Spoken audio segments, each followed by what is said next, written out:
Well, good afternoon, everyone, and I'd like to call to order our County City Liaison Committee meeting for June 17th. It's great to see everybody. It's been a few weeks. Is there any disclosure of pecuniary interest to get started? Okay, seeing none. Don't believe we have anything on consent, scheduled items, so it's right into items for discussion. And just maybe to refresh everybody and give everybody some background, at the last meeting, the city asked us to provide, and when I say us, I'm talking about the county, of course, to provide some information. And all of that information that was requested was publicly available with the exception of the unit hour utilization information. For your review, we have collated all of the information you requested that was publicly available in one spot. As well, we have distributed a copy of the 2019 MLPS annual report, which contains all of the information that has been requested. In addition to providing you with this information in one spot today, we have also ensured that the information requested is displayed in one spot on both the Middlesex County webpage and the MLPS website. During the December presentation by our CAO, Bill Rayburn, he encouraged City Council to join us more regularly for information provision opportunities. Everyone at the county was disappointed when the city determined several years ago that they would no longer participate in regular information sharing sessions that were put in place by agreement between the city and the County of Middlesex. Mr. Rayburn also pointed out in the December presentation that there are a large number of systematic challenges that we should be working on together, and he listed those items for the review of City Council. I am hopeful that in the near future, the city will agree to work with us again on these important challenges by writing to County Council with a request for a member to have a member on the MLPS Authority Board and providing a list of nominees for the consideration of County Council. We do have a County Council meeting on Tuesday, and I would be happy to bring that letter forward at that time. In regard to the information that was requested to be included on the agenda, we would be happy to answer any questions in regard to that information that was requested. And with that, I will open the discussion up. Mayor Ed. Thank you, Warden, and thank you for chairing today's meeting. I would say to you that, and I would say on behalf of all of City Council that we think this is exceptionally progressive, that now over the course of a number of weeks, this is our second County City Liaison Committee meeting. And I cannot speak to why meetings in the past may not have occurred, but I can say that there is an absolute receptivity on behalf of the city to carry on this dialogue. Certainly, we're dealing with one very specific issue today in terms of land ambulance, but I would also say that with the host of items that we covered in our last meeting to set the stage for future discussions, I suspect as we go forward that we will have more versus less meetings and certainly more than once a year as per the terms of reference. But I would say that there's always been a desire on behalf of the city to have more open dialogue with the county on issues that affect us, because let it not be lost that London is in the County of Middlesex. We are partners in this. We recognize that from a population standpoint, the county is a smaller population, but no less important to us in terms of the issues that we have to deal with, and particularly for those things that are in the primary wheelhouse, specifically in terms of reference, that belong to the county at this point. I would say that that we must have these discussions. It works the other way too, in terms of those areas of focus where the city has strong interests and has broader responsibility. It's in the county's interest to participate with us. So we appreciate this. Always should be a two-way communication, and I'm optimistic because of the dialogue we had last time. I think you set the reference point, Warden, when you talked in terms of this being a very positive first step after a number of years. This is now the positive next step.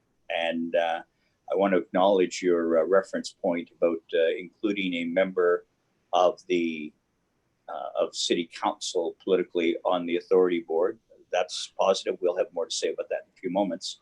But I would, when we come to section B of the agenda, but I would say, I think that again, the direction that we're all looking to take is an important one. And look, what are we all trying to do? We're trying to move issues that matter to our population, our folks in the city and in the county. We're trying to move those issues forward in a positive, progressive, economical, thoughtful, considerate way.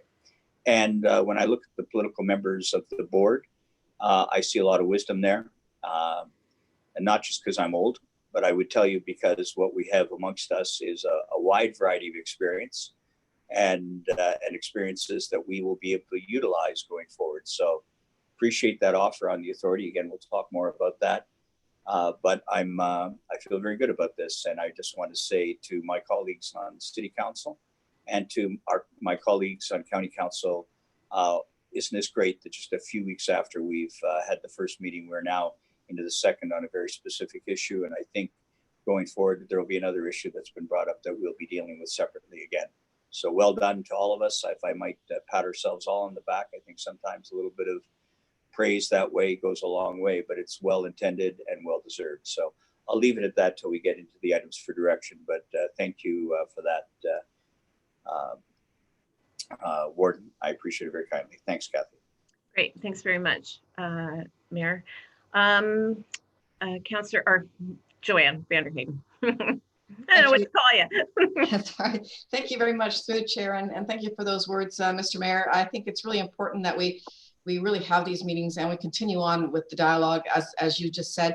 I also want to mention that I really think it's important that we don't have to wait for a meeting to have dialogue. We have all kinds of opportunity. We have all kinds of opportunity to get on the phone, get on the social media, or whatever venue you want to use to have discussions and open up dialogue that we can work on, because sometimes if we wait too long, it gets too heavy. So let's keep up the banter back and forth at all times for whatever issue comes up on either side. Absolutely. Okay. I mean, we can go through each item that's listed under the items of discussion.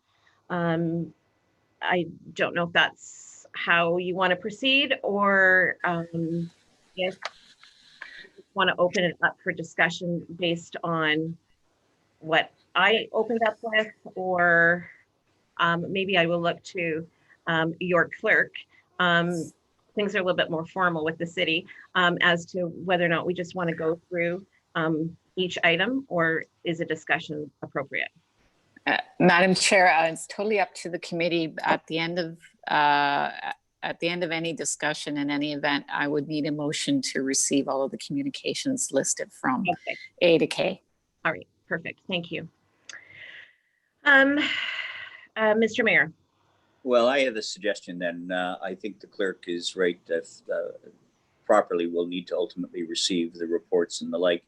But I'm quite comfortable if my colleagues are just getting into some of the very specific discussions. I know we have a number of questions and in certain specific areas. And but I'm at the pleasure of the committee, whichever way they want to go. I don't know if any of my colleagues want to comment on how to approach that. Perhaps Councillor Morgan, Turner, or Helmer want to comment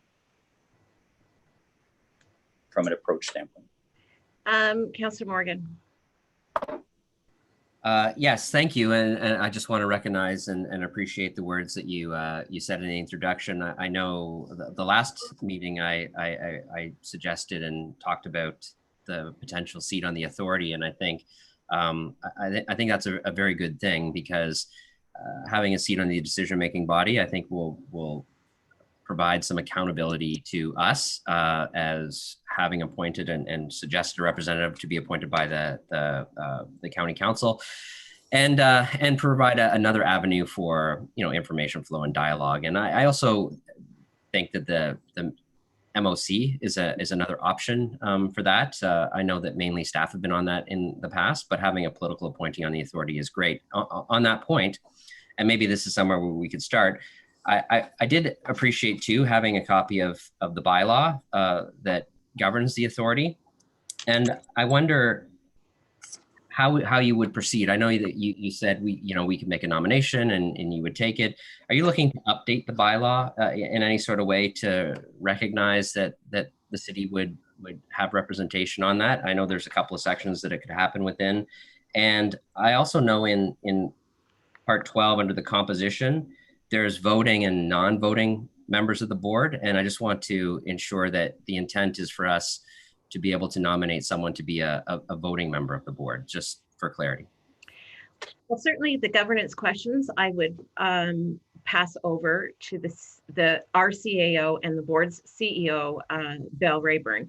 But certainly I do want to make it clear that the request, obviously we know that the committee we're meeting in today is not a decision-making committee, that there would have to be a letter requested to have that placement on the authority board sent to county council, because ultimately it's county council's decision. So I don't want that to get lost in the discussion, that the request would have to be approved by county council. And also I don't believe that it would be up to you. I would encourage you to perhaps maybe send 2 or 3 names for consideration. And I don't believe that the bylaw stipulates that it has to be an elected official. So you could, for all intents and purposes, it could be a staff person. Again, that would be up to the city side of things. But Bill, to Councillor Morgan's question about updating the bylaw and what were our thoughts there? Well, I think you described it perfectly. I mean, we have a meeting on Tuesday of next week, and we could either update it if they're ready by Tuesday of next week or wait till the next meeting, but it's really ultimately a decision of county council what they do with that. So it's not something that I don't think this body can decide, but you write the letter and put the question out there and we'll make sure it gets on the county council agenda. Did you have any follow-up to that, Councillor Morgan, before I move on? Yeah, I think it's helpful to have the dialogue because certainly, as we discuss the approach, this is a great forum for us to be very clear about the steps we need to take to make the proper requests to get the change that we might be looking for. And so I appreciate that clarification. I don't know if my other colleagues have further questions on this. I know the mayor had his hand up, but maybe I'll step back and see what they think. Okay. All right. Thanks for that. Okay, Ed. Thanks, Kathy. The point that wasn't addressed that Councillor Morgan referenced was the status as a voting member.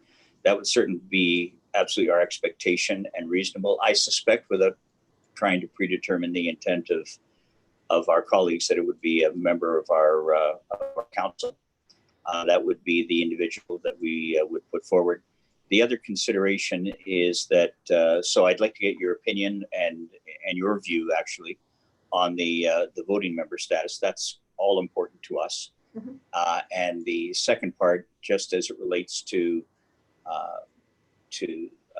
it being anybody who could participate, we have an MOC, and I know that our staff are looking forward to having dialogue with the county with regard to, at the administrative level particularly, having more discussion around questions that deal with land ambulance.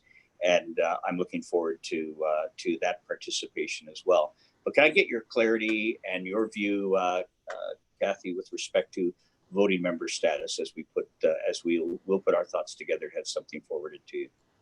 Oh no, I'm sorry that maybe I should have been more clear. Absolutely, it can be a voting member. I don't see any.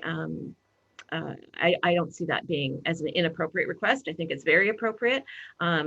I guess I would say, what would be the point if you had appointed the member and then they actually couldn't, raise their hand. So I think that's, yeah, to me, it would go without saying. So as a follow-up to that, the position where I was going on this is like the Middlesex London Health Unit, where there's parity in terms of politicals, 3 county, 3 city. My thought certainly was to consider having parity as it relates to the political voting members on the board. That was mine. I know you've offered up one, but I'm going to throw that over to my, we may well come back to that.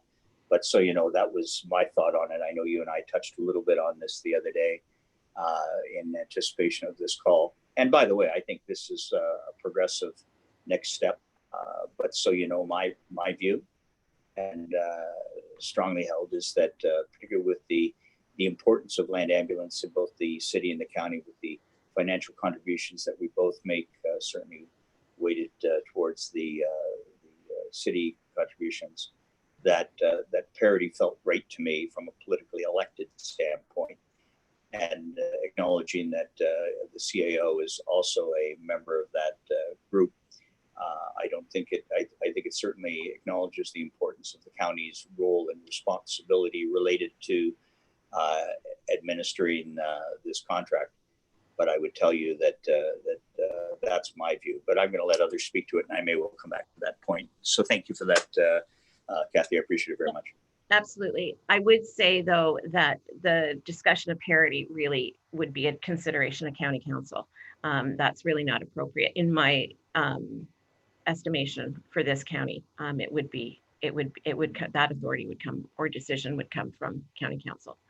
Okay. I think I saw Councillor Josh's hand up again. Just because I think being clear is great. And I know Mr. Rayburn said you'd be ready to go next week to receive something from us. Maybe our clerk could comment on the process that we would need to follow so everybody's clear for us to actually forward that from City Council, the request, you know, whatever it actually contains.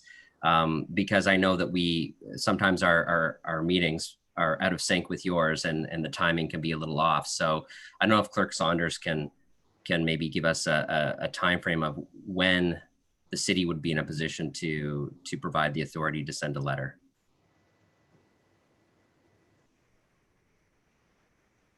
Madam Chair, am I okay to speak? Absolutely. Thank you. So as this is not a decision-making body, what would have to happen from our perspective and through our procedures, the minutes from this meeting would be sent to our standing committee, and then it would go to council. So our council would have to consider the matter before we could send a letter.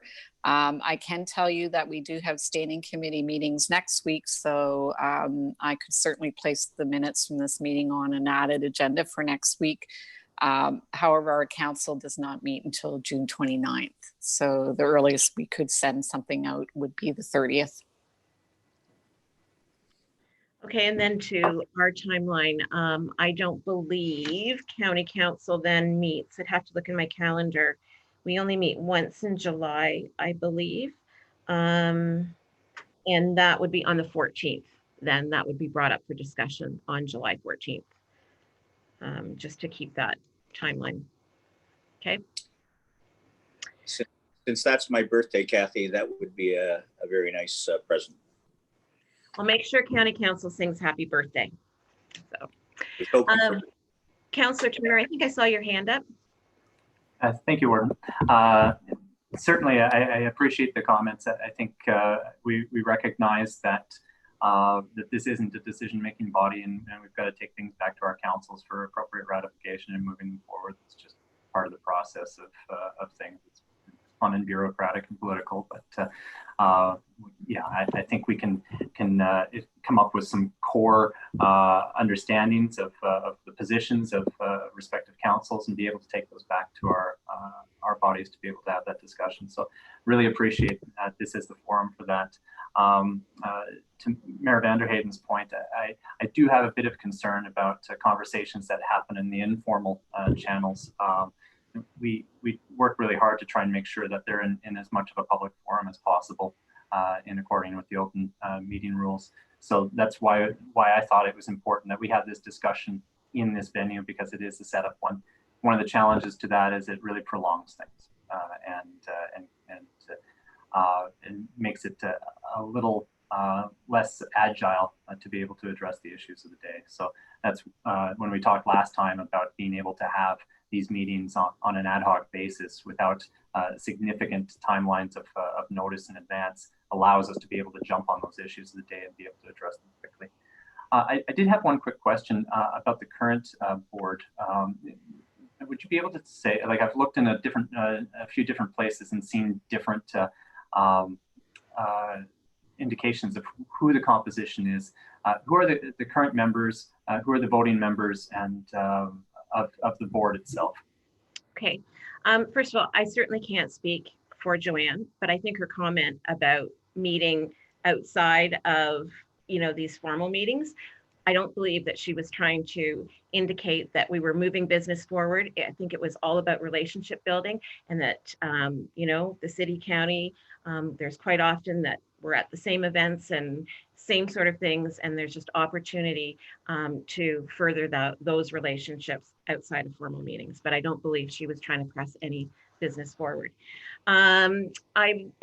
Councillor Warwick's hand was up, but I'm going to answer your question, Stephen, and then Neil or Bill can jump in if I miss something. So the board is chaired by Bill Rayburn, and then the elected officials that are currently on the board are myself, the mayor from North Middlesex, Brian Ropp, and the mayor from Adelaide Metcalfe, Curtis Smith.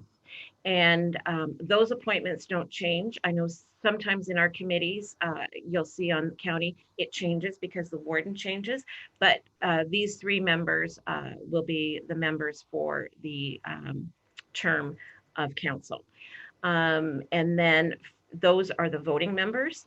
And then from an administrative standpoint, of course, we've got our chief, Neil Roberts, and then the deputy chiefs are at the table as well. And then any other member from MLPS that would be responsible for providing a report that falls under their purview.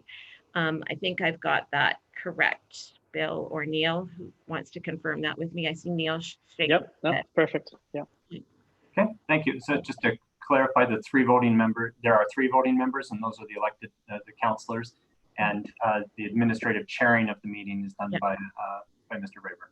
Correct. But not Well, I'm a voting member as well. Okay. I'm not a non-voting member. Yeah, this is set up under the municipal corporations.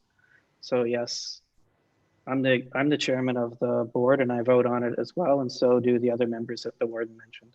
Okay, thank you. That's helpful. In the minutes I've seen, it says members, and it lists the three. So it seemed to indicate that those were the only three voting members. So there's 4 voting members. Thank you. Yeah, and then Kathy Bunting, our clerk, she takes the minutes. So, okay, Councillor Warwick, Allison. Yeah. Yes, thank you. And through the chair, and I just want to say for the record is I think this is a great step forward. I think that we do have to respect the timelines of our individual councils, and to do this properly, I think is worthwhile. We've waited a long time for this. So I think it may be delayed because of the summer meetings and the lack of, the extra meeting in July, but I do feel very confident that this is going to be a good step forward for both the city and the county. Okay, thank you for that. Any other questions or comments? You asked for a lot of information. It has been provided to you. I didn't know if there was any comments to come out of that wanted clarification or anything. Councillor Morgan, Josh. Yes, I have a question, and I think it's because I have my budget hat on always at the City of London. And one of the challenges we had in our dialogue on the land ambulance budget moving into our multi-year budget process was getting some of the information our treasurer needed at the times that we needed it based on our timelines for our budget process, which obviously are not necessarily linked to the timelines for the authority or the county council or others. But in the bylaw, I noticed that it mentioned that that the authority would submit a proposed budget to the county for the upcoming fiscal year no later than November 30th of the preceding fiscal year. And so I'm wondering if the expectation is that there would be, projected budget information available by November 30th of each year, which would help us with our annual budget update process and moving forward with budget allocations in future years, which again, we may have a multi-year budget, but we certainly have structure and avenue to update that multi-year budget each and every year. And given the COVID situation, I think lots of people will be updating their budgets, each and every year for the next little while. So that was from the information I saw, something that stuck out to me because I do want to be able to try to, recognize the restraints that the county might have on provision of budget and information, but also the challenges that our staff have with our own budget timelines of preparing those documents so that we can have, the public discussions that we need to have on spending our taxpayer money. So I just wasn't sure what that meant and how that piece kind of flows through the county process, because it was in the document. So this is in response to your question. Yep. What other questions do you have about the documents? This is one that I had. So. Yeah, great. I will actually ask Mr. Rayburn to answer that one. Well, thanks for the question. So I would start by dividing up the answer into a couple of different parts, or the question up into a couple of different parts, because I think there's sometimes the terms get conflated. So there's the budget, and then there's what your costs are going to be. So let's just agree that those are two different things, and I see you nodding, so you know what I mean, and we'll talk about the timeline for all of this. So the very first indication we gave your staff of what the draft budget might look like and what some of the implications of the numbers we were seeing were going to be was in October. It was actually the first day of October. So quite a bit ahead of that November timeline that you talked about. We go through a process that you mentioned that's about preparing the draft land ambulance budget. And it's very draft at that point because we can only look at certain things. We can look at trend lines, we can look at expenditure lines, but there's lots we don't know. And that's where we get into what the county costs, what your costs are going to be ultimately versus the budget, and what our costs are going to be ultimately during once the budget's put in place. So when I went to you in December, and I think you were also at our meeting in November where I talked about this point, Councillor Morgan, I said, we are out of sync, not only because of the information that we can't provide to you yet to find what your final number is, but also the information we can't even get. So for example, if you ask me today, what's the city's cost going to be, final cost going to be for the 2019 ambulance? I can't tell you because I still can't tell you. And I told you in December, I can't tell you because I was missing 3 pieces of information. Here's the timelines for when that information comes in. I need call volume information to finalize your costs. I don't get that until late January, early February. I need the county council budget being approved. And again, that happens in March generally. And I also need the information in terms of what the provincial contribution is going to be. So as of this moment, I still don't know what the provincial contribution is going to be. And that is a big factor. And so last year, whenever we started providing this number in October and again in November, and we gave 3 or 4 updates between the time I saw you and the time it was first mentioned on the CBC radio article, a lot changed. There was the initial decision or notice given by the province about what their contribution would be. There was the AMO announcement about what their position would be. And then there was another announcement in the fall about what their position would be. And so all of those led to uncertainty about what your costs would be and my costs would be at the county. And so that's the position that we're in. Like, I know I would love to be able to tell you what your costs are going to be for next year. I can't even do it. I honestly can't even do it for you right now for 2019. And we're hoping that any day the province is going to release the budget. And again, it's not just our cycle. So if you think about the provincial budget cycle, and whenever you understand a lot about their provincial budget cycle, if you think about when they make their announcements, and this has been an unusual year, as you mentioned, in terms of their announcements around funding, we still don't have that announcement about what their funding contribution could be. So your costs could be anything from this to this, because if they provided us with nothing, which is unlikely, then it's one number. If they provide us with the same as they have for the last 20 years, then it's a different number. If they do something different, it's a different number. So I think that's part of the challenge. I think when it comes to budgeting and draft budgets, it's a much easier thing for us to start giving you indications as we did last year in October. But Annalisa quite rightly said in the CBC report, she said, well, that's not the number we're looking for. We're looking for what our costs are going to be. That's the number we're looking at. Well, I agree. That's the number you should be looking at. And it's impossible to give you that number until we have those other factors in place, and they come well after your process is complete. I hope that helps. Did you have any follow-up at this point, Josh? I probably do, but I see Councillor Turner also has his hand up, so I might let him jump in too. Okay, certainly. Thanks. Stephen? Yeah, thank you, Madam Chair. So just to that point, the budget number, the projected budget number for the following fiscal year, just the overall number on its own is immensely helpful. The ratios in terms of the apportionment agreements have very little impact on a year-to-year basis. I know it seems like it's material, but the differences in weighted assessment and the difference in call volume, it's only 15% of the total apportionment agreement. And those changes in call volume from year to year aren't large enough to really make a massive change in the total cost. So knowing what the overall budget and the business plan is for the operation of the ambulance service in the subsequent year, just having that number allows us to do a calculation to figure out what the impact to us is going to be. So I recognize in all the discussions, I've done spreadsheets up the wazoo, like even a 10% shift in call volume or increase in call volume, the ratio, the difference in call volume between the city's increase and the county's increase in call volume ends up being pretty minuscule in terms of cost impact. And the weighted assessment ratio is actually increasing faster on the county side than it is on the city side. So it actually increases the cost obligation to the county more than it does to the city.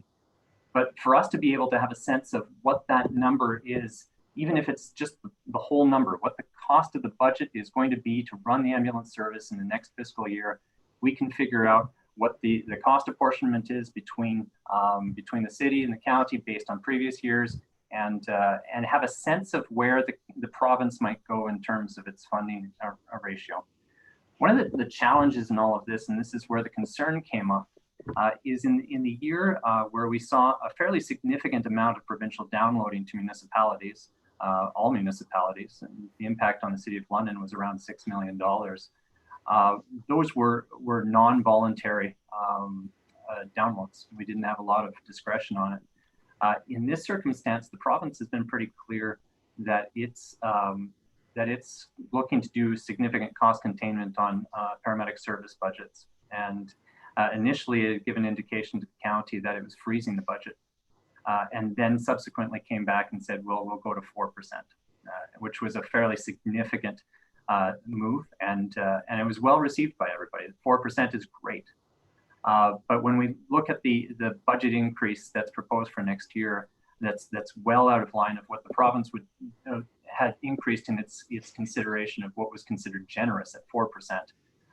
The chance that the province would match that budgetary increase is almost zero, and that was our concern through the debate in the budget as we were going through it, because where the province had downloaded a lot to us, then we're into a discretionary area where now we're seeing another downloading impact because the ratio, the 50-50 ostensible ratio between the province and municipalities for the provision of ambulance service is now being really thrown off. And even in the budget submission to county council, the ratio goes from a 52-48 for municipalities carrying 52% and the province carrying 48%. The new budget for 2020 brings the ratio to 56% for the municipalities and 44% for the province, which is a huge, huge, huge shift. And that's where our concerns came from all of this. And we wanted to be able to have that discussion to say the budget that's as it's proposed really shifts the burdens onto both our municipalities, the county and the city. So maybe I will ask the chief to address some of the points that you brought up, since the budget does come directly from him.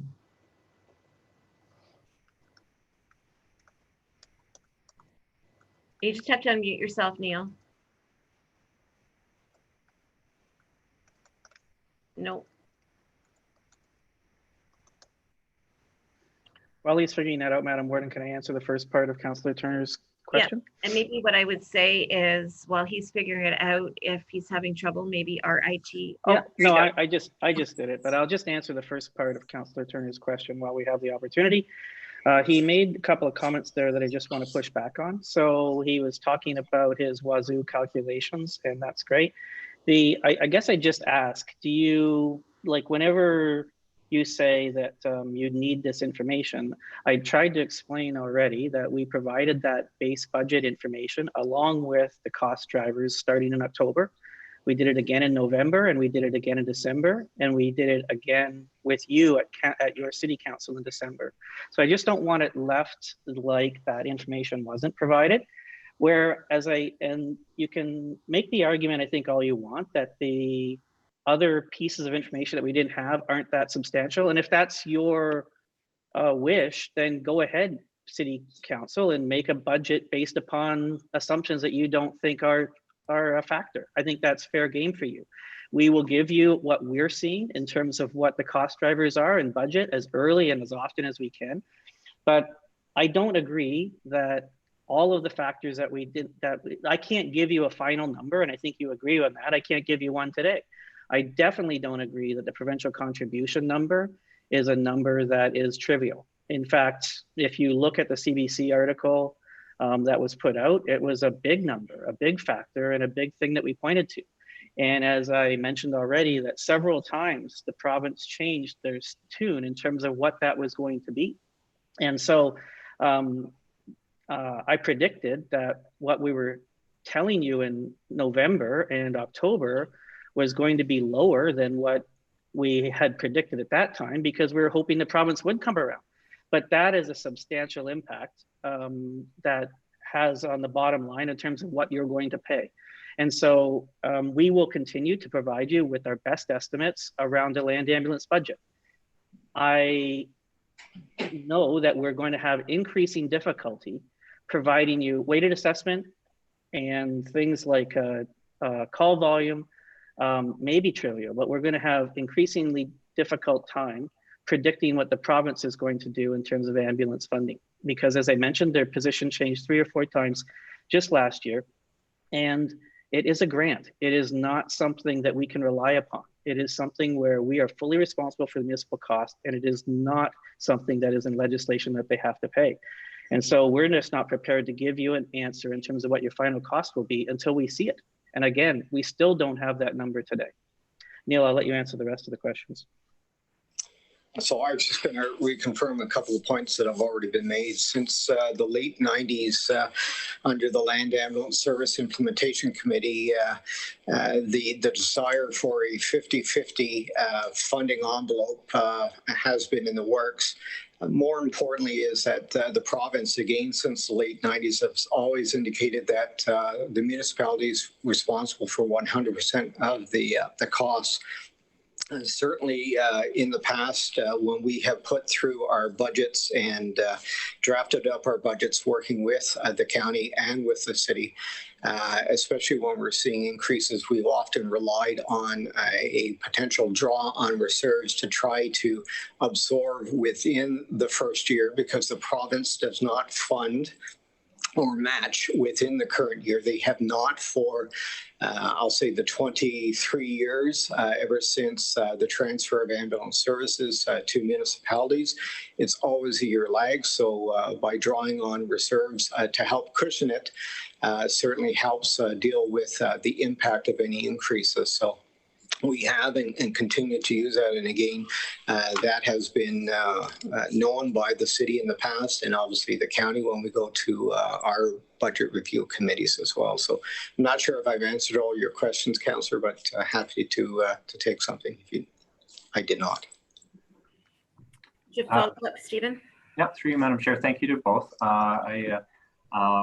even if London had 100% of the calls and they were all to shift, like all of them, 100% to the City of London, it would make about a $400,000 difference in the budget compared to I guess basically what is that, a $40 million or $43 million budget. So that's why I'm saying the call volume itself isn't as material. It's a very small. It's 15% of the apportionment goes to call volume and weighted assessment, and those shifts in call volume and the difference between the rate at which the county and the city change in call volume is really small. So there's not a lot of sensitivity to the budget in those.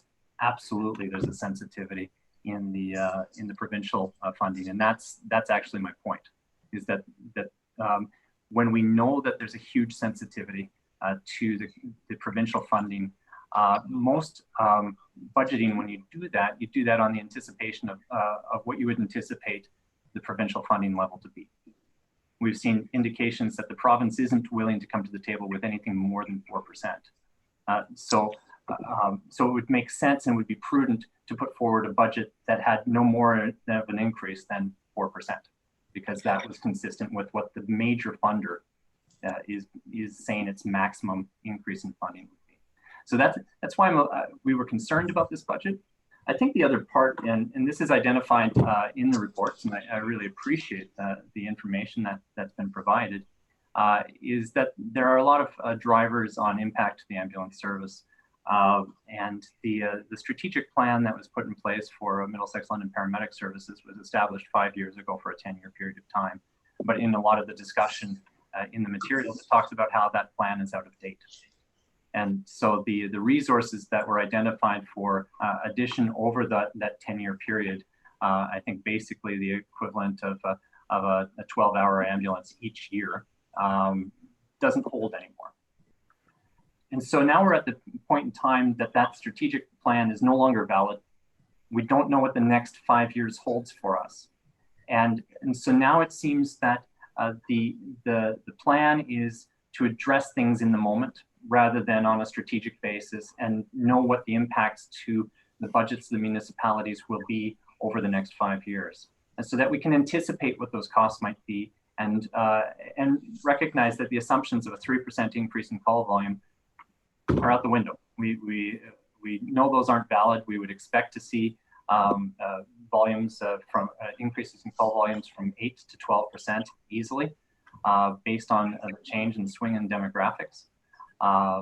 And how can we make those new assumptions and figure out what resources we need to do that? The final point and the question that I do have, though, is in the budget that was submitted to the county and the business plan that's associated with it.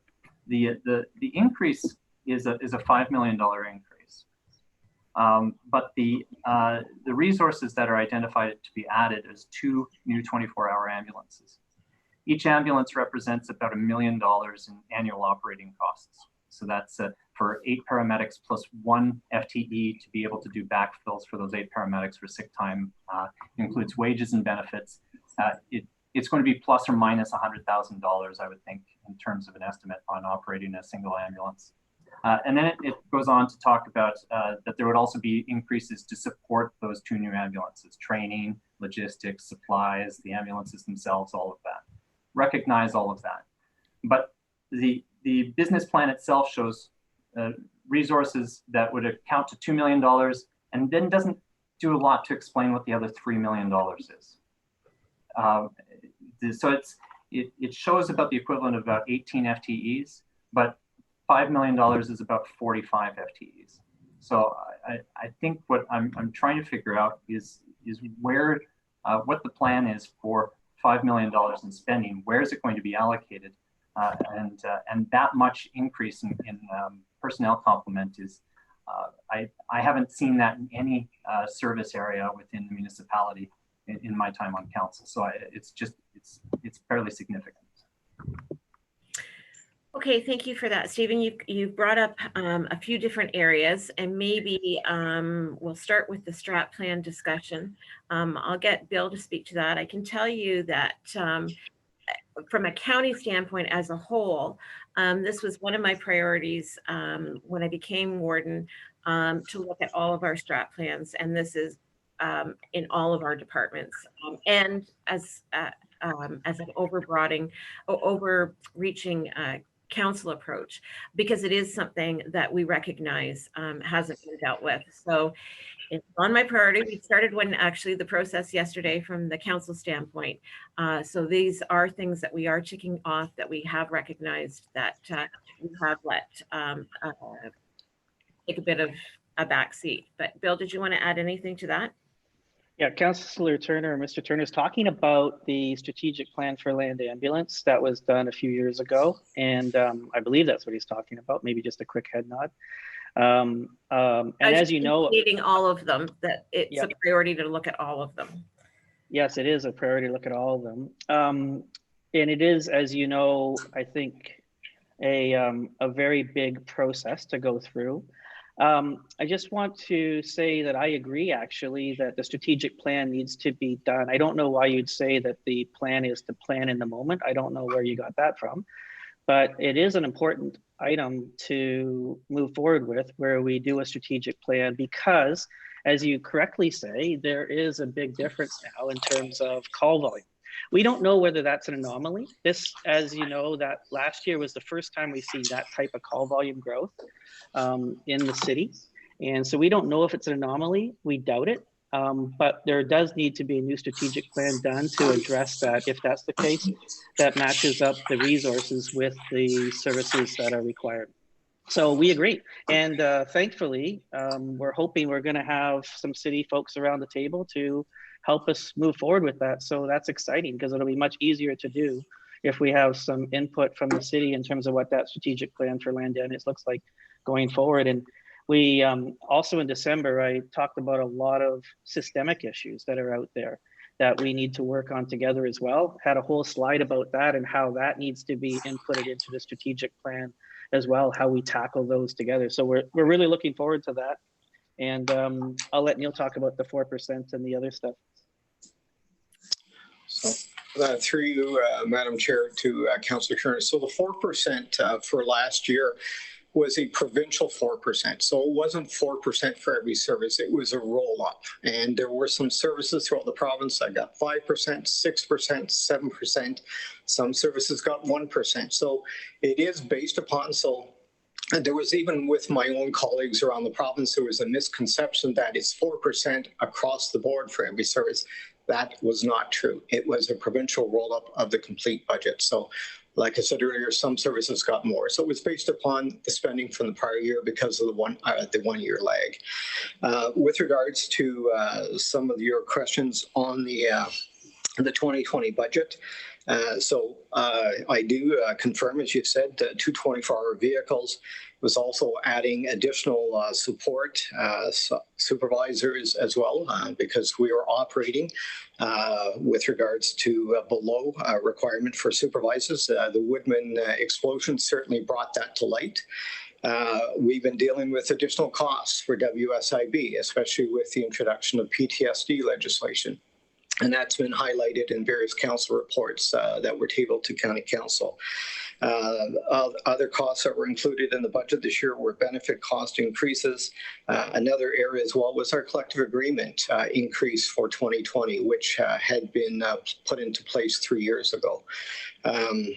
There were cost increases, and you've recognized it as well, for training increases, increased consumable supplies.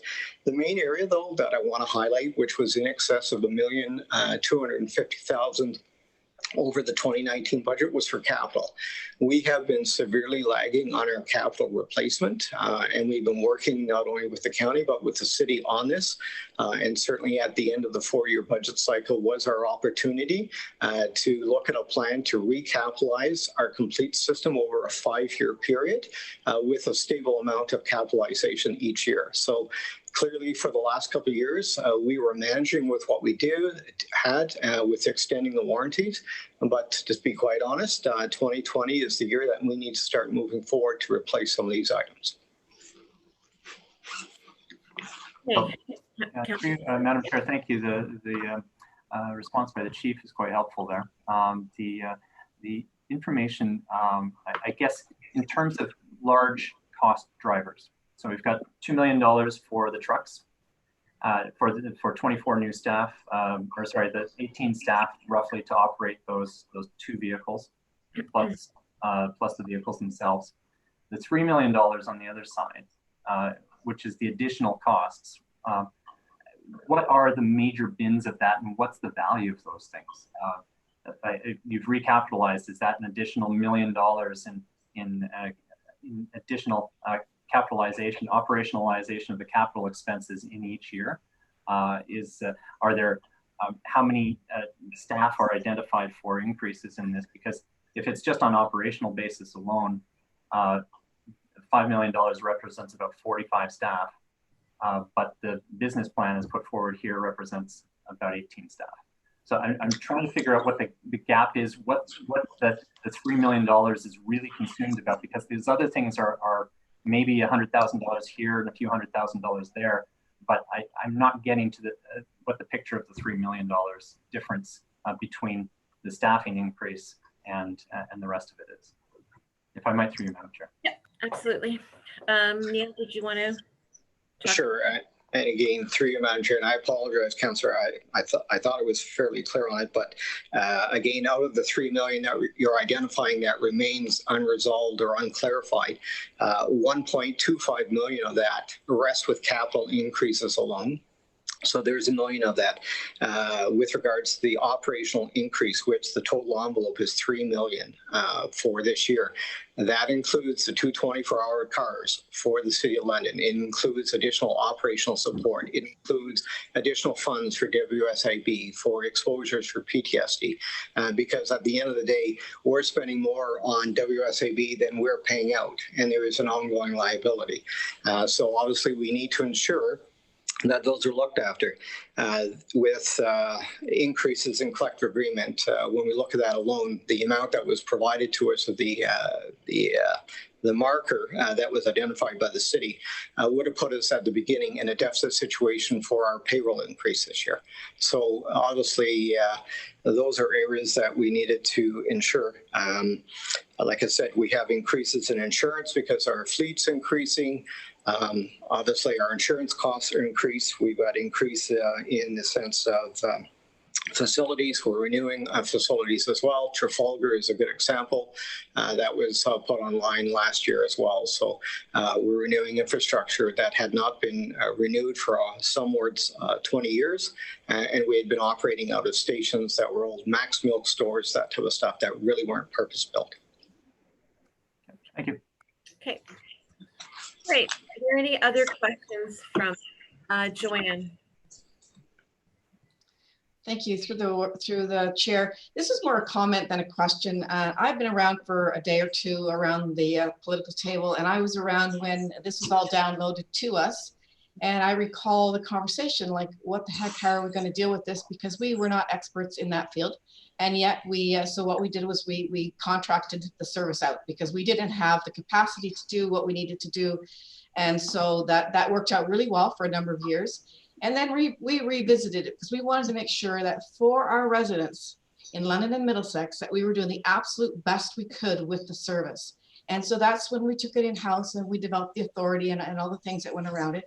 And I believe, and I want the citizens that are listening to this to understand that it is a really solid group of people and organization that is serving the residents, and they're being served really, really well. Now, in every different thing that we do, it's always fluid. And you've said some of those things, Mr. Turner, where it's call volumes and funding from the province and all the different things that go into it. And I think that we've really been surfing that quite well and moving that forward. And I'm really glad that we're having this conversation because we both have that same thing at heart. How can we serve our residents the very, very best? So, you know, we can talk about the dollars, and I think that's really important because that's what we have to make sure that's the dollars that we're getting from the citizens to give them the service. So we need to make sure that that's done right. We've also talked to the province on many occasions on how we could streamline the organization and how we could better serve through things like doing the dispatch ourselves. And so we're constantly trying to work to make sure that EMS is the absolute best it can be. So I just wanted to throw that out there so that the citizens know that they really are getting good service value for what we're doing. And when you call an ambulance, it's going to be there and you're going to get the help that you need. And I just wanted to say that because I find these conversations are really important, but I don't want people thinking that they're not getting the value that they need to get for the dollars that we're putting forward, and that the service is excellent and our staff is excellent. Yeah, thank you very much for those comments, Joanne. And I mean, I would echo them. And I do believe that those of us that are meeting today believe the same thing and have the same faith in our system. I mean, I can remember at the December meeting that that Councillor Turner, he acknowledged that the paramedic service is a well-run service. So, but I appreciate that, that you highlighted that, because I think it is when you get around the discussion of money and questions, sometimes people get worried, is there going to be a cut, or what does that mean to my service? And we can always be, we always know that when you phone 911, the ambulance is going to be there. Certainly I think that this discussion that we're having, I think it's great, and I'm looking forward that, to having more of these and through the authority board, should that all go through both councils, that the city can have more of a part in helping with making these systematic changes. So, Councillor Morgan, you had your hand up. Yeah, I just wanted to add a couple comments. First off, I appreciate the dialogue. Both Councillor Turner, Mr. Rayburn, and Mr. Roberts are all more versed in the details of the provision of the service than I am, and so I always appreciate hearing the back and forth from them, because I think I learn a little bit each time from the engagement. So I found that valuable. And I'll say, and I know Mayor Vanderheyden will feel the same way, is higher levels of government certainly don't put us in a great position on these things from time to time, and municipalities in general. And I think often it can be interpreted that we're questioning value of service, when really what we're trying to do is drive as much value for our residents as possible, given the limited and challenging resources and revenue tools that municipalities have, which is why organizations like the FCM and AMO are pushing for municipalities to have more resources to do this, because basically we face pressure. We face financial pressure, limited resources, and we have to provide essential and vital services with limited resources, and we have to make choices between them. And that's why I think the desire for as much detail as possible, so that we can make justifiable decisions on the allocation of those resources, is always a question that comes top of mind for many of us. And I agree, can often be interpreted as challenges to the quality of a service when it certainly isn't. On the actual provision of some information that might be helpful, the one question that I brought up early, and I kind of stepped back, was I know that it's the budget and not necessarily our costs of the budget, but the report that the authority produces for the county by the November 30th deadline, would it be possible for the city to get a copy of that detailed report when it goes to the county as well? I know it won't give us exactly our cost breakdown or what our costs are, but certainly an understanding of what the budget looks like at that point, and the detailed components of it, I think would be a valuable piece of information at that point in the process, even if we can't have all the pieces. And I'm wondering if that's something that we could have access to at around that time as well. I will look to Bill to answer that, but I guess my initial thought would be, after it's gone to county council for anything, then essentially it is part of the public forum, so there would be no reason not to. But Bill, perhaps you can just elaborate. Yeah, we'd be really excited to give it to you in November. Interestingly, 2 days ago, I think it was Monday, I got my first request for that budget information. So if I have until November, I've got a couple extra months. You can have lots of information by then. It'll be even more great than it is now. But yeah, I don't know if you know this, but I mean, your process started on Monday, and that's really, really tough. whenever you're trying to predict out what your costs are going to be by the end of the year and everything else. But we're doing our best to provide information. But November would be easy for us. That would be great. Glad to do it. And what our process usually is once we know and like even before that, before we take it to the authority board that then goes to council, we sit down with your treasurer and your city manager. And last year that's what we did with Annalisa and Martin, and make sure that they have a good understanding of what some of the drivers are and what some of those challenges are. And then before that, the process for you is there's finance people that are junior below your treasurer level that we meet with starting in that October timeframe. But the written information starts getting requested on Monday. But that'd be great. Yes, I'm aware of the process that we follow, and I'm not suggesting that we won't still need to engage with you on estimates, so then the preparation of our budgets. But what I was suggesting is for these formal documents that are passed to county council, and I think the warden said it well, it will become public eventually. That more finalized document under the authorities bylaw, I think, would be helpful for us and our staff to have too when it's given to county council or very shortly after, recognizing that county council is responsible for the authority of the service.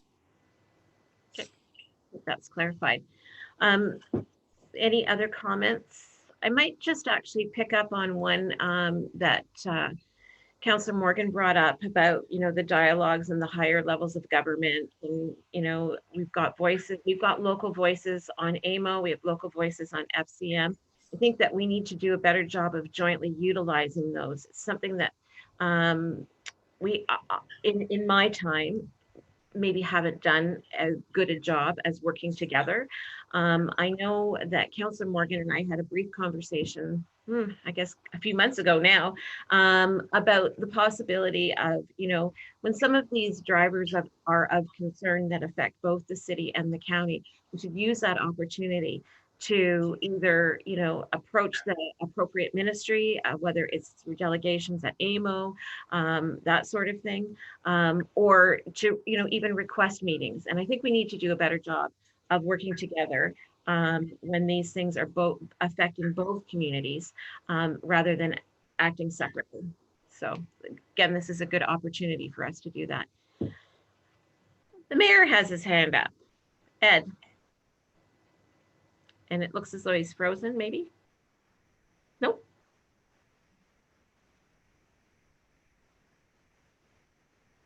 It's just to be unmuted. I promise you, Madam Warden, I'm not doing this.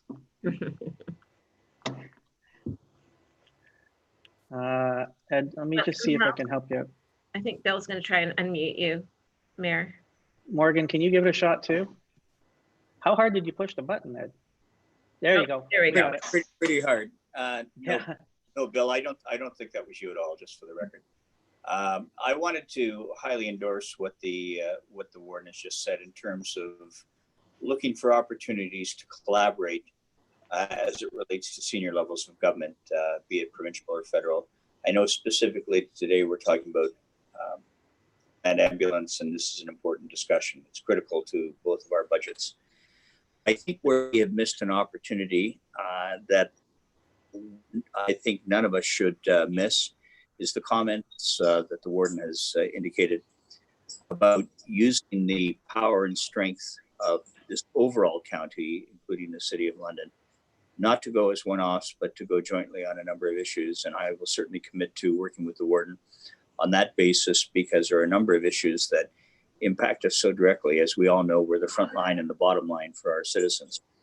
And we've never been through more challenging times. So I think the tone of this discussion, Warden, through you and your comments, has been exceptionally helpful, and the receptivity and the willingness to work. But now I'd like for us to work even that much more together on issues of mutual interest, so that we can have a combined voice with senior levels of government. That will be absolutely critical. So I appreciate the comments you've made, and you certainly have my commitment to work with you on that.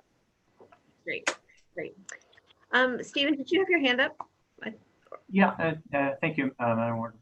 Just as a really quick thing, and I agree with what Mayor Vanderheyden had said. I certainly in the line of questioning that I bring forward, it's out of respect, and certainly in recognition of the amazing work that the paramedic service does.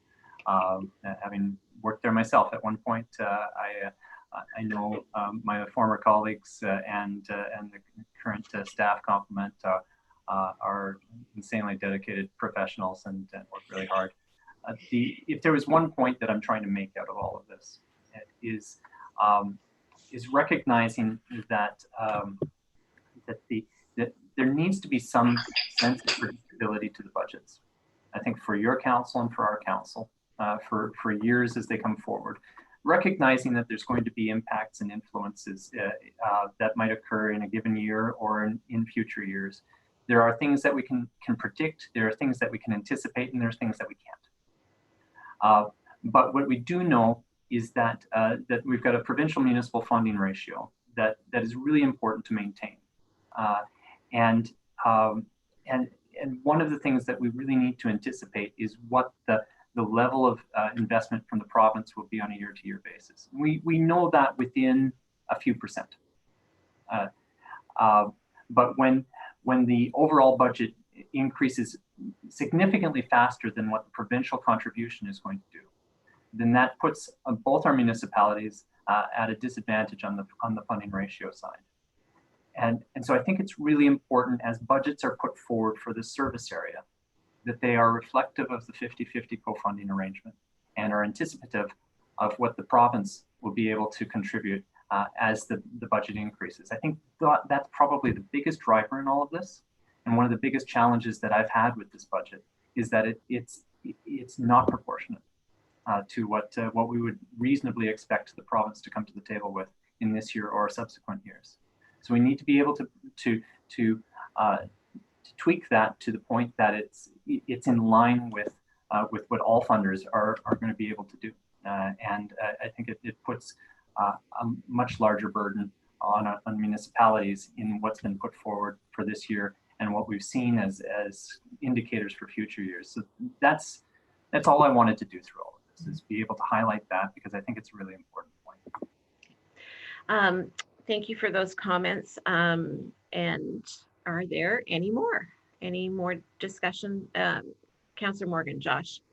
I just, I wanted to comment on the advocacy piece, because I think you and the mayor said it very well. And I know in our strategic plan, we identified strategic advocacy as something that will be important to the city and growing in importance in the coming years, given the current context. And I think, you know, some sort of agreement that we can have formally or informally on the joint advocacy of common issues is really strategic on our parts. I think we naturally have different connections with different ministers and ministries. We have different members in our areas, and we have some common cost drivers and challenges. So I think, you know, I know this is a land ambulance meeting, and I know that advocacy on land ambulance is important, but I think, you know, each and every time we have these meetings, and even Mayor Vanderhaden's and my work together on the FCM reminds me every day about the things that municipalities in Southwestern Ontario have in common, and also from time to time the ill coordination that we have between each other on some of these joint advocacy.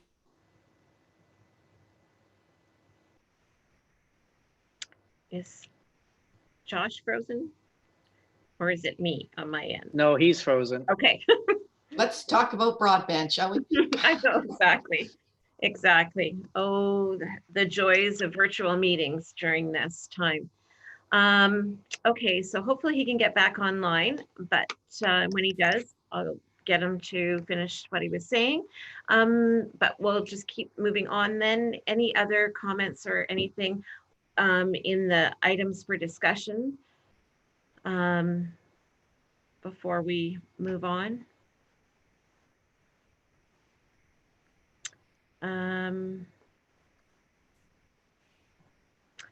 Seeing none, then maybe I will just get our clarification from the clerk. Can we move all of the items A to K through one motion? And I know you said this earlier, we're not a decision-making body. The minutes that you will provide to your committee, that will stand as enough of a, let's say, recommendation that what we're looking for from the city, for the county? Or do you need a motion from that for a recommendation? I would need one motion you can receive all of the documents A to K in one motion, but if there is another motion with respect to the authority board, I would need a formal motion as to what the desire is. The desire. Okay, perfect. Thank you for that clarification. So I guess maybe I will ask one last time if there's any more questions or comments on the items presented through items for direction. Mayor Holder. Borden, before you go on, I just have a text from Councillor Morgan indicating that his internet has caved on him, so he doesn't have internet access currently. So Councillor Helmer is our alternate, so just so Councillor Helmer is aware. I appreciate that very much. And to Mayor Vanderheyden's point, we can see that broadband is not just a rural issue at times. So, okay, Ed. Well, that's still one of my lines. Warden, I think that that certainly the notion of moving the items for direction and then a specific separate motion relative to the authority would be in order. So I'll look to the clerk to share some thoughts around that. Looks like we've got Councillor Morgan back as well. So, but I'll perhaps before we go to that, perhaps Councillor Morgan, you'd like to finish your thoughts through you, Warden? Yeah. I'd just like to thank the good people at Rogers Cable for helping me with my thoughts there. I don't know where I left off, but I think everybody got the point of where I was going to, so I'll leave it at that. Yeah, no, I appreciate that. And just to bring you up to speed, I just kind of put one more last call out for any comments or discussion with regards to items A through K. And if there isn't any, then we'll entertain a motion to receive those.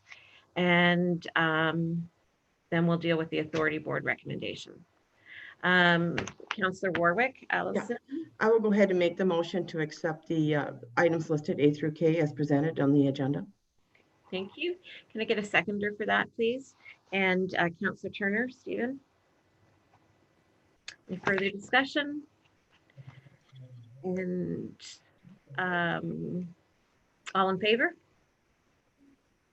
And that's carried. That's great. Thank you very much.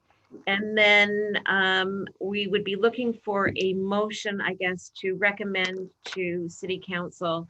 And maybe Kathy, you can help me with the wording on that to clear that up so that it's appropriate coming from a decision-making body. Certainly. There were two discussions that occurred. One had to deal with a voting member, and there was some other discussion about equity. So the one motion that I would suggest, if you're not talking about equity, would be something like that the County of Middlesex administration be directed to make the necessary arrangements to amend County of Middlesex bylaw 6351, being a bylaw to create a municipal service board for the provision of land ambulance services, to provide for the appointment of at least one permanent voting representative of City of London Municipal Council member on the board of authority. So, and if it's equity, then that would change to equity instead of a single member. Stephen. Yeah, thank you, Madam Chair. Just to that point, perhaps the recommendation is a recommendation to London City Council. So London City Council, we take it back. We received this at our standing committee, and then in that there's a recommendation that we make that request specifically to County Council. I think that's what we were talking about before, but if I'm off base, I'm happy to be corrected. Yeah, I guess I'm a little unclear on the language, because to me, the language almost sounds like the city's directing the county to change their bylaw, and I would be uncomfortable with that. Okay, sorry, it's the clerk in me, but the motion would be from this committee to both councils. And if City of London Council adopts this, then what would go to the county council is a letter asking the county administration, who's responsible for the bylaw, to amend it to allow for a voting member on the authority board. So if I, Yes, Madam Chair, that love you, Joanne. Yep, Stephen. yeah, so typically what we do is create a bylaw or a recommendation worded like that needs to then be ratified by both councils. In this circumstance, it would go to ours. The framework's already there, and then when it's ratified by the council, we would say that the civic administration be directed to do what the council wanted it to do, not necessarily what the subcommittee wanted it to do, but what they. And so having that motion as the be directed still would have to be taken from our working group here to our councils and committees, and then pass there to be able to direct the staff. But I imagine county council probably words its motions a little differently than the way we do. Yeah, I mean, I think when I opened up the meeting and proposed it, I mean, all county council is just looking for a letter asking, because council will have to approve, you know, whether or not, you know, the appointment. Joanne, you know? I think we're trying to make it too complicated. I think what we're looking for here is just for us to say, bring this back to the City of London, get a letter sent to the county asking for, say, I've got 3 names, we would like to be part of the authority. Here's 3 names. Can you move forward? As opposed to the city saying the county has to change this bylaw, because we're not. That's not what's happening here. What we're doing is you're asking for a letter from your council to come to county council, just specifically saying we're looking for a spot on the authority. Here's 3 names. Could you have that discussion at county council, and then county council would move the changing. So does that clarify? I'm just thinking we're trying to make it too complicated. Maybe I'll have the mayor say something, and then I'll turn it back to Kathy.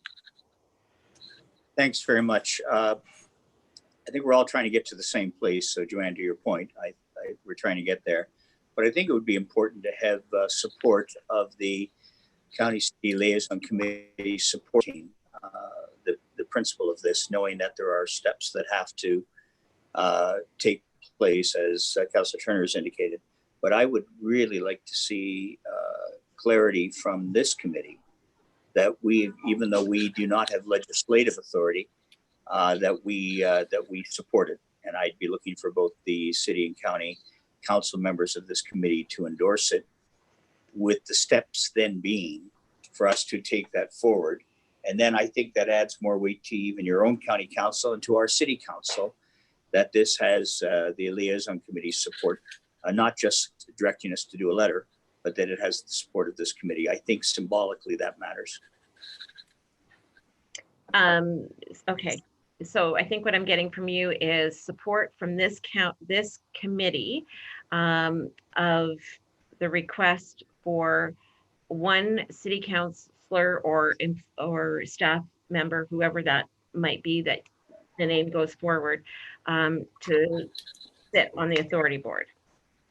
Kathy, just then, if I can, if we say at least, because I think that was the wording of the clerk's term, and then it'll be what it will be, subject to our positioning, your positioning, and what we ultimately agree.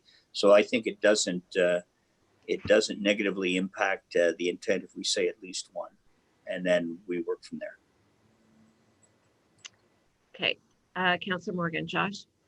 Yeah, I think the way out of this is that we move a motion that says the City Council Liaison Committee recommends that the City of London and the County of Middlesex take the necessary make the necessary arrangements to appoint a member of London City, at least one member of London City Council, to the Board of Authority. That way we both take that back.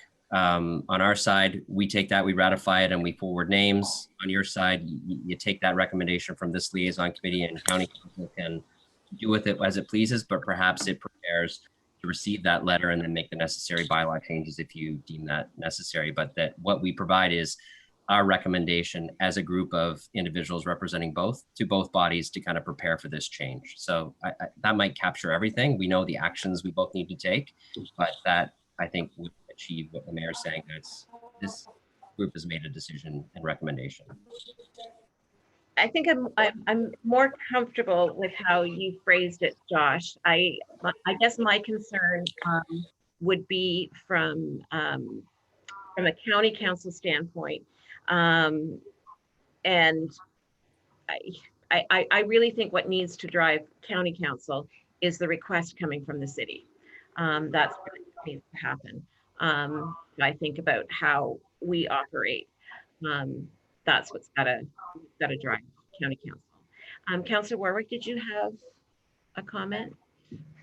Yes, thank you. And through the chair, I just wanted to say, as a representative of this board, it was our intention, and I am taking the liberty of speaking for our board members that are on here, is that it was our intention to have somebody from London be on that authority board. It never was a question, and that's something that I'm going to say is going to be fully supported by our county council when we go back to it. I think that, you know, it's a step forward, and I think that's what our agenda is on county council at this time, is to make sure that we're working on building these bridges. And I just want to reaffirm that it is something that we want to go ahead with.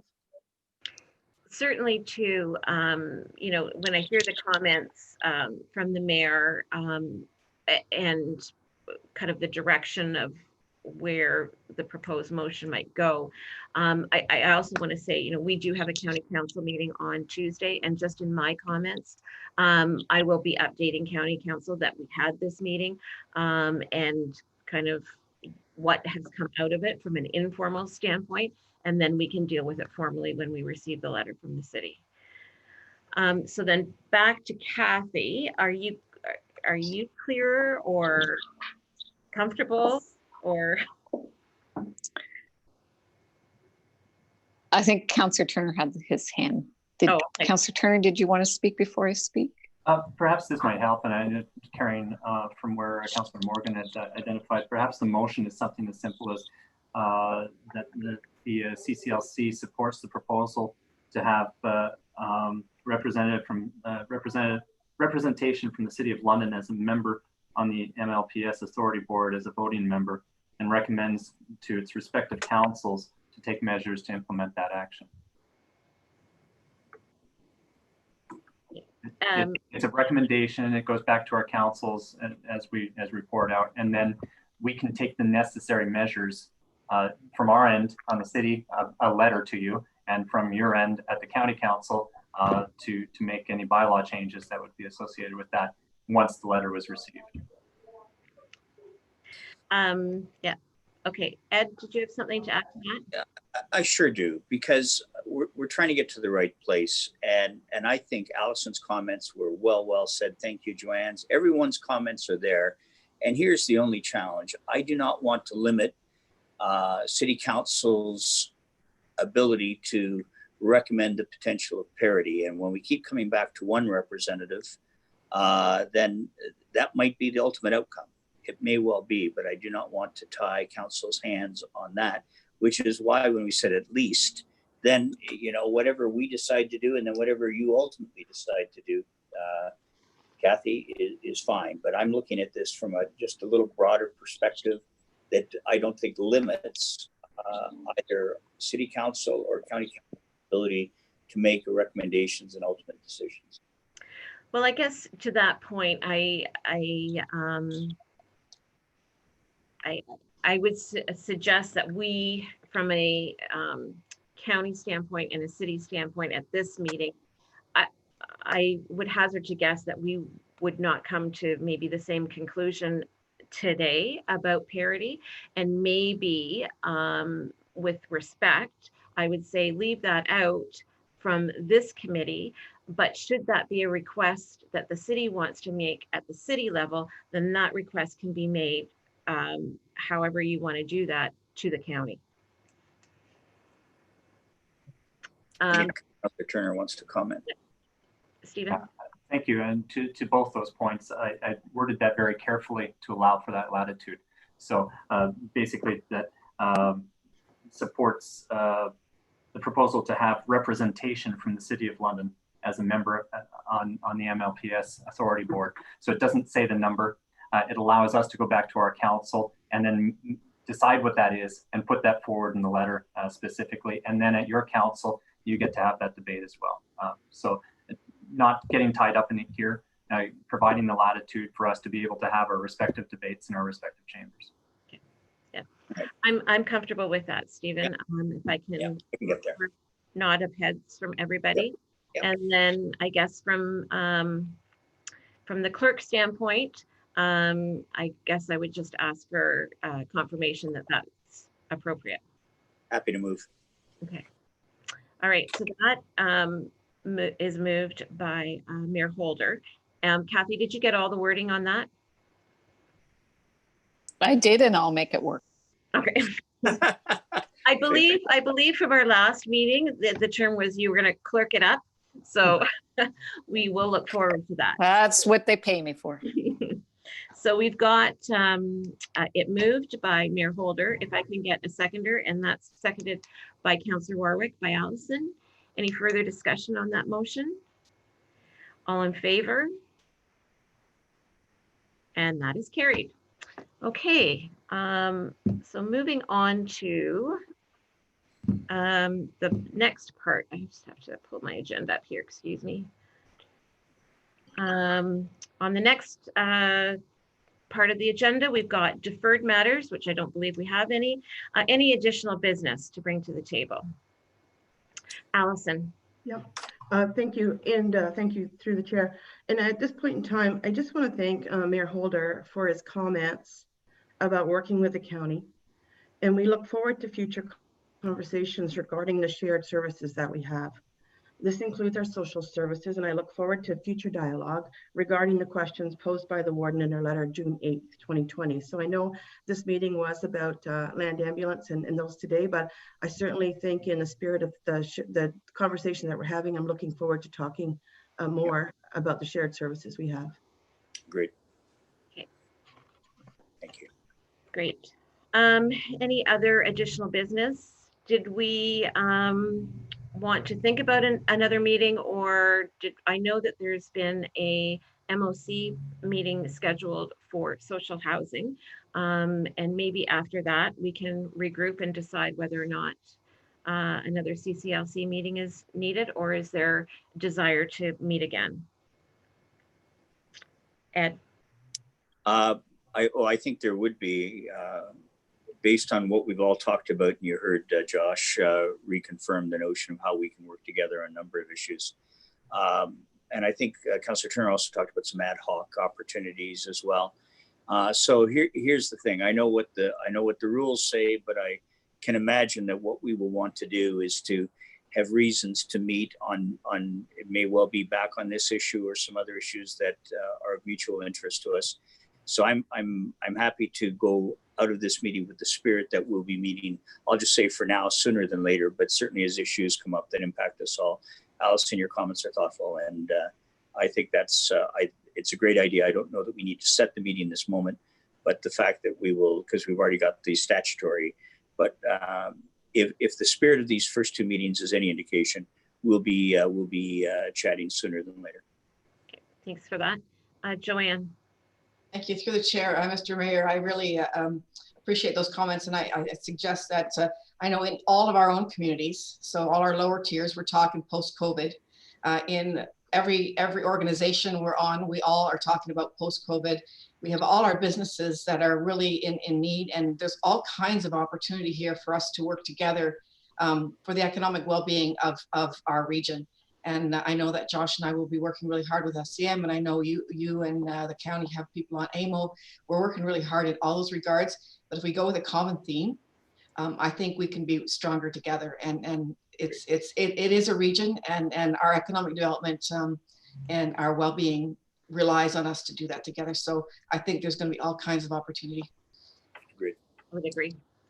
Okay, so within that spirit, if there's nothing else, to discuss, I would entertain a motion to adjourn. But before I do that, I just want to thank everybody from the committee standpoint, but also from the staff support standpoint for getting together today. It certainly, I think, was a very fruitful discussion. Ed and I have had a number of conversations over the last few weeks about various things. And just to reiterate what everybody's saying, this is a positive step forward. I think together we'll be stronger for both our communities, but then for our region of Middlesex, London. So excited about that. So with that, a motion to adjourn.